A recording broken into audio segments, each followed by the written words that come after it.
The Vanderbilt family was one of the richest families in the Gilded Age. The wealth of Cornelius Vanderbilt II had amassed a sum of around $100 million.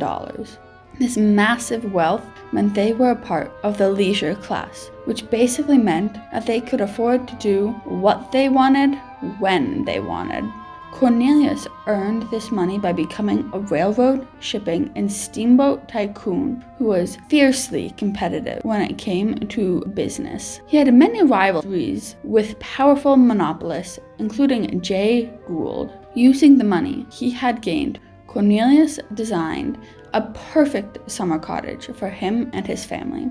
It was designed to show off his wealth and compete in a way with the others in this society. They had a house in the same spot where the current mansion is built, yet it burned down. This fire resulted in the current mansion, located at 44 O'Care Point Ave in Newport. The Vanderbilt worked with Richard Morris Hunt, one of the leading architects of the age. Together, they worked to make sure that they would never lose their home again. So, it was built out of steel, brick, and limestone. It was built between 1893 and 1895 and incorporated all the classic elements of the Gilded Age. It cost them $450,000. In today's money, that means the house was worth around $14 million. This house is called the Breakers because the waves coming ashore broke upon the cliffs on which the house is sat. A fun fact is that a Vanderbilt has lived in the mansion until 2018. Countess Gladys Shechaney, the daughter of Cornelius II and his wife Alice, lived in the mansion until she donated it to the Newport Preservation Society in 1948. Then her daughter Gladys lived in the third-floor apartment with her husband Paul. Back in the Gilded Age, the Vanderbilts hosted many parties and events at their 13-acre property.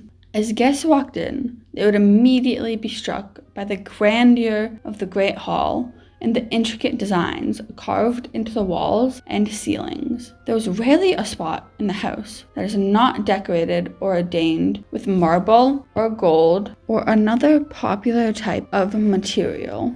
On the door frames, they have incorporated into the design trains, which is how they earned their money. The Breakers were equipped with a novelty during the Gilded Age.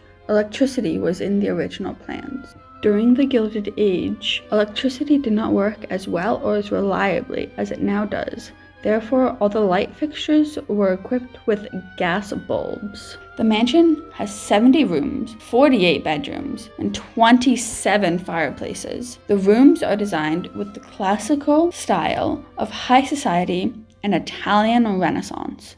If we look towards the present, HBO Max's show, The Gilded Age, it shows us a great representation of the time. In the show, the Russells represent the Vanderbilt family in their societal status of being new money. There's a very real distinction between families of old money and the families of new money. A family was considered old money if they had their money before the American Revolution, which took place around 100 years before the Gilded Age. The people who had recently gained their money were not afraid to show it and spend their money in extravagant ways. The people of the old money frowned down upon. The show goes so far as to mention the Vanderbilts as one of the few new money families that were accepted into the society of the old families. People today are truly intrigued by the society of the Gilded Age.